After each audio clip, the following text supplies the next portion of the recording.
안녕하세요. 보내주신 자료를 함께 깊이 파고드는 시간입니다. 네, 안녕하세요. 오늘은 로마서 13장 11절에서 14절을 기반으로 한 설교문을 보내주셨네요. 네, 맞습니다. 자다가 깰 때가 벌써 되었다는 이 구절, 사실 굉장히 유명하잖아요. 그렇죠.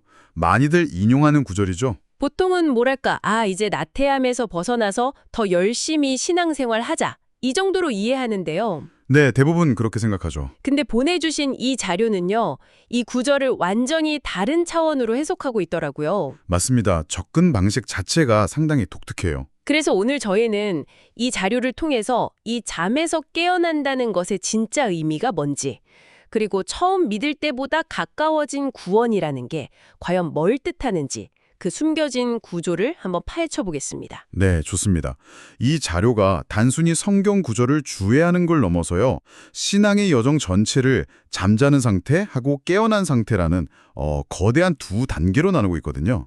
잠과 깸 두 단계로요. 네, 그래서 오늘은 이 자료가 제시하는 육의 믿음과 영의 믿음, 또 밤과 낮, 그리고 어둠의 일과 빛의 갑옷 같은 이런 대립적인 개념들이 있잖아요. 네네. 이것들이 각각 뭘 의미하고 또 어떻게 서로 연결되는지 그물망처럼 한번 엮어서 분석해 보려고 합니다. 이 설교가 궁극적으로 뭘 말하려 하는지 그 뼈대를 명확하게 보실 수 있도록 안내해 드릴게요. 좋습니다. 그럼 바로 본론으로 들어가 보죠. 자료는 계속해서 지금이 바로 잠에서 깨어날 때다. 이렇게 강하게 외치고 있거든요. 네, 반복해서 강조하죠. 그럼 우리가 깨어나야 하는 그 잠자는 상태라는 거 구체적으로 뭘까요? 이게 단순히 신앙을 좀 등한시하는 그런 상태는 아닌 것 같네요? 맞습니다. 바로 그 지점이 이 자료의 첫 번째 핵심이에요. 여기서 말하는 잠자는 상태는요, 게으름이나 불신앙이 아닙니다. 그래요? 오히려 거의 정반대예요. 여호와의 계명, 그러니까 율법 아래에서 굉장히 열심히 신앙생활을 하는 그 상태를 의미합니다. 열심히 하는 상태가 잠자는 상태라고요. 네, 이건 믿는 사람이든 아니든 보편적으로 주어진 양심의 법을 따라서 선하게 살려고 노력하는 것까지 포함하고요. 이 상태에서는 자신의 지식, 경험, 이성을 총동원해서 신앙을 마치 탑처럼 쌓아 올린다고 설명해요. 그런데 그 방향이 하나님의 영광보다는 사람의 영광, 그러니까 이 땅에서의 성공이나 건강, 명예 같은 세상적인 복을 향하게 된다는 거죠. 잠깐만요. 그건 좀 의외인데요. 율법을 지키고 선하게 살려고 노력하는 게 잠자는 상태라니요. 대부분은 그걸 성숙한 신앙이라고 생각하지 않나요? 바로 그 고정관념을 깨뜨리는 게 이 자료의 목표인 것 같습니다. 아하. 자료는 이 상태를 밤에 비유합니다. 어둡기 때문에 사물의 실체를 제대로 보지 못하는 상태라는 거죠. 밤이요? 네, 아무리 열심히 더듬거리면서 나아가도 영적인 진리의 빛이 없으니까 본질에는 닿을 수 없다는 겁니다. 자신의 의로움과 노력으로 구원에 이르려는 시도, 그것이 바로 가장 깊은 잠에 빠져 있는 상태라고 이 자료는 규정하고 있습니다. 이제 좀 감이 오네요. 그러니까 잠자는 상태가 그냥 게으른 신앙이 아니라 율법이라는 틀 안에서 인간적인 노력을 총동원하는 것, 그 자체를 의미한다는 말씀이시군요. 맞습니다. 그렇다면 여기서 말하는 깨어남은 완전히 다른 차원의 이야기일 것 같습니다. 이 지점에 처음 믿을 때보다 구원이 가까워졌다는 원문의 구절이 중요해지는 것 같은데 이 자료는 그 가까워진 구원을 어떻게 설명하고 있나요? 아주 자연스러운 연결이죠. 잠과 게임이 다른 차원이듯이 구원에도 두 가지 다른 차원이 있다고 이 자료는 설명합니다. 여기서 아주 핵심적인 구분이 등장하는데요. 바로 두 가지 믿음과 두 가지 구원입니다. 두 가지 믿음과 두 가지 구원이요? 네, 첫 번째 믿음은 우리한테 익숙한 개념이에요. 자료는 이걸 포도나무에 접붙여지는 것에 비유해요. 포도나무 비유? 네, 본래 우리는 죄인으로 태어났지만 예수 그리스도를 믿음으로써 죄를 용서받고 하나님의 자녀가 되는 구원이죠. 이것이 바로 로마서가 말하는 처음 믿을 때 얻는 구원이라고 설명합니다. 네, 그건 우리가 일반적으로 알고 있는 구원의 개념이죠. 예수를 믿고 죄사함을 받는다.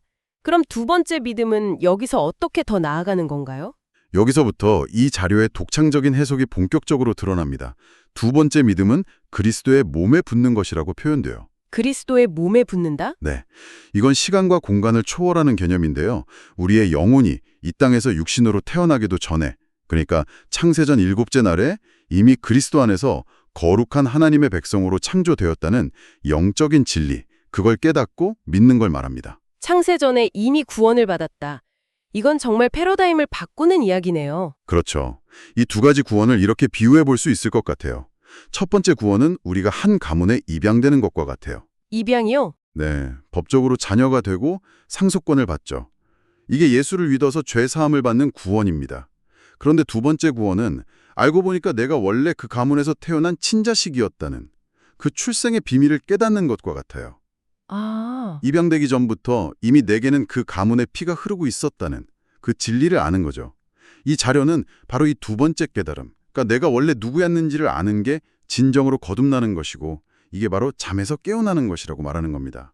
와, 입양된 자녀랑 원래 친자식이라는 비유를 들으니까 그 차이가 확연하게 느껴집니다. 그렇죠. 첫 번째 구원에만 머물러 있으면 끊임없이 입양된 자녀로서의 자격을 증명하려고 노력하게 되겠네요. 맞습니다. 하지만 내가 원래 친자식이라는 걸 깨달으면 그냥 존재 자체가 바뀌는 거고요. 정확합니다.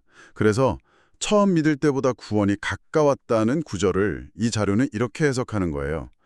첫 번째 구원을 받은 너희에게 이제 두 번째 구원의 진실이 드러날 때가 가까웠다라고요. 아, 잠에서 깨어날 때가 되었다는 건 바로 이 창세전의 진리를 받아들일 때가 되었다는 선포인 셈이죠. 그렇군요. 믿음의 단계를 이렇게 명확하게 구분하니까 어둠의 일을 벗고 빛의 갑옷을 입으라 라는 다음 구절이 완전히 새롭게 들립니다. 네, 이것도 당연히 두 번째 믿음, 즉 깨어난 상태와 연결되겠네요.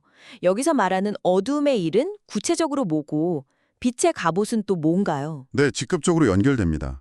어둠의 일은 앞서 길게 설명한 그 잠자는 상태에서 행하는 모든 일을 가리켜요. 아, 잠자는 상태의 일이요. 네, 즉 육신의 생각으로 하나님을 믿으면서 자기 지식이나 경험을 신앙의 잣대로 삼는 모든 행위죠.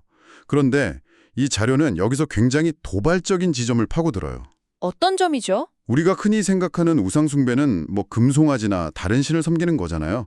근데 이 자료는 가장 교묘하고 강력한 우상은 바로 자기 자신이라고 말합니다. 자기 자신이 우상이라는 표현은 정말 충격적입니다. 그렇죠. 대부분의 신앙인들은 외부의 죄나 유혹과 싸우고 있다고 생각하지 자기 자신의 생각 자체가 문제라고는 여기기 어려울 것 같거든요. 이 자료는 왜 그렇게까지 강하게 주장하는 건가요? 그게 어떻게 하나님과 원수가 되는 길이라는 거죠? 아주 중요한 지적이십니다. 이 자료의 논리는 이래요. 하나님의 말씀, 특히 영적인 진리의 말씀이 주어졌을 때요. 네? 그것을 자신의 이성, 경험, 지식이라는 필터로 먼저 검증하고 재단하는 태도. 아, 이건 말이 되네. 이건 비논리적이네. 이렇게 판단하면서 내가 이해할 수 있는 만큼만 받아들이는 그 태도 자체가요. 네네. 실은 신의 자리에 나를 올려놓는 행위라는 겁니다. 하나님의 말씀을 판단하는 주체가 하나님이 아니라 나가 되어버리는 순간 그것이 바로 하나님과 원수가 되는 가장 확실한 길이라고 이 자료는 경고하고 있습니다. 듣고 보니 정말 섬뜩하네요. 선한 의도로 진리를 탐구하는 행위조차도 그 중심에 나가 있으면 가장 큰 우상 숭배가 될 수 있다는 말이군요. 네, 바로 그 점입니다. 그럼 그 반대편에 있는 빛의 갑옷은 어떤 개념인가요? 빛의 갑옷은 에베소서 6장에 나오는 하나님의 전신갑주를 인용해서 설명합니다. 뭐 진리의 허리띠, 의의 흉배, 평안의 복음의 신, 믿음의 방패, 구원의 투구, 성령의 검 같은 것들이죠. 아, 전신갑주요? 중요한 건 이 갑옷의 재료가 나의 노력이나 나의 결심이 아니라는 점이에요. 이 모든 것은 앞서 말한 두 번째 진리, 즉 창세전에 그리스도 안에서 내가 이미 거룩한 하나님의 백성이 되었다는 그 사실 자체를 의미합니다.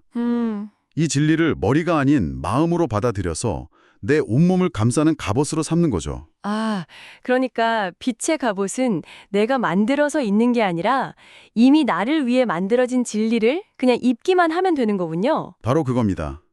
이 진리로 무장할 때 비로소 육체를 주관하는 어둠의 세상 주관자들을 대적하고 영적인 싸움에서 승리할 수 있다고 자료는 주장해요. 네. 그리고 여기서 자료는 아주 독특하고 어쩌면 논쟁적일 수 있는 해석을 내놓습니다. 어떤 해석이죠? 빛의 갑옷을 입고 대적해야 할 어둠의 세상 주관자를 구약의 여호와와 동일시하고 있어요. 아, 잠시만요. 그건 네, 이 자료의 관점은 율법과 계명을 주관하는 존재를 그리스도를 통해 드러난 영적인 진리와는 대립되는 개념으로 설정하는 겁니다. 청취자께서 보내주신 이 설교문만의 독특한 해석이라는 점을 분명히 짚고 넘어가야 할 것 같습니다. 네네. 이건 일반적인 신학적 견해와는 상당히 다른 지점입니다. 네, 그 부분은 명확히 해둘 필요가 있겠네요. 이 자료만의 고유한 관점이라는 점을요. 이런 추상적인 신학적 논의가 실제 신앙생활과 어떻게 연결되는지 궁금해지는데요. 네. 마침 이 설교는 고린도전서 10장의 이스라엘 백성 이야기를 거울이자 경계로 삼으라고 경고하고 있습니다. 이 과거의 이야기가 지금 우리에게 어떤 경고를 준다는 걸까요? 자료는 이스라엘 백성들의 광야 생활을 오늘날 신자들의 모습에 그대로 투영합니다. 아, 그대로요? 네. 그들도 우리처럼 구름 기둥과 불 기둥의 인도를 받았고 홍해를 건너는 세례를 경험했으며 심지어 신령한 음식과 음료, 즉 만나와 메추라기를 먹었다고 말합니다. 네, 그렇죠. 이 자료는 이 신령한 음식을 영적인 그리스도의 말씀, 그러니까 우리가 지금 나누고 있는 두 번째 구원의 진리와 같은 것으로 해석을 해요. 그들에게도 진리가 주어졌다는 거죠. 하지만 결과는 멸망이었죠. 자료는 그 이유를 뭐라고 설명하나요? 고린도전서 본문은 그들이 악을 즐겨했기 때문이라고 말하는데요. 이 자료는 그 악의 정체를 파고듭니다. 여기서 말하는 악이란 살인이나 도둑질 같은 그런 윤리적인 죄악이 아니라는 거예요. 아, 그런 게 아니고요. 네. 첫째, 그들은 영적인 양식보다 육체의 만족, 즉 고귀하고 현실적인 복을 구했어요. 둘째, 그들은 자기 생각대로 우상, 금송아지를 만들었는데 이건 앞서 말한 자기 자신을 우상으로 삼는 행위와 같다고 봅니다. 아하, 그리고 셋째, 그들은 하나님을 시험하고 원망했는데 이건 영적인 진리를 받아들이지 않고 끊임없이 자신의 논리로 따지고 대드는 태도를 의미합니다. 그렇군요. 그러니까 광야에서 이스라엘 백성이 보인 모습이 정확히 오늘날 첫 번째 믿음에만 머물러서 잠자는 상태에 있는 신자들의 모습과 똑같다는 그런 강력한 경고인 셈이네요. 네. 신령한 음식, 즉 영적인 진리가 주어져도 그걸 소화하지 못하고 여전히 땅의 것만 바라보는 모습 말입니다. 바로 그 지점을 찌르는 겁니다. 그래서 자료는 선줄로 생각하는 자는 넘어질까 조심하라 라는 구절을 인용하면서 마무리해요. 선줄로 생각하는 자. 네.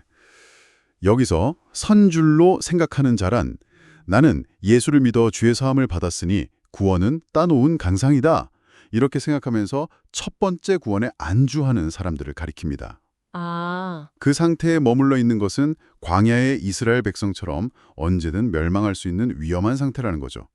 과거의 실패가 오늘날 우리를 비추는 서늘한 거울이 된다는 겁니다. 오늘 이야기를 쭉 정리해보면 이 자료는 신앙을 하나의 완성된 상태가 아니라 굉장히 역동적인 과정으로 보고 있네요. 네, 맞습니다. 죄 사함을 받는 단계에서 시작해서 자신의 영혼이 창세 전에 이미 구원받았음을 깨닫는 단계로 나아가는 과정으로요. 결국 잠에서 깨어나 빛의 갑옷을 입으라는 그 외침은 눈에 보이는 육신 중심의 신앙에서 눈에 보이지 않는 영혼 중심의 신앙으로 패러다임을 완전히 전환하라는 촉구였군요. 그렇습니다. 이 자료의 결론은 이거예요.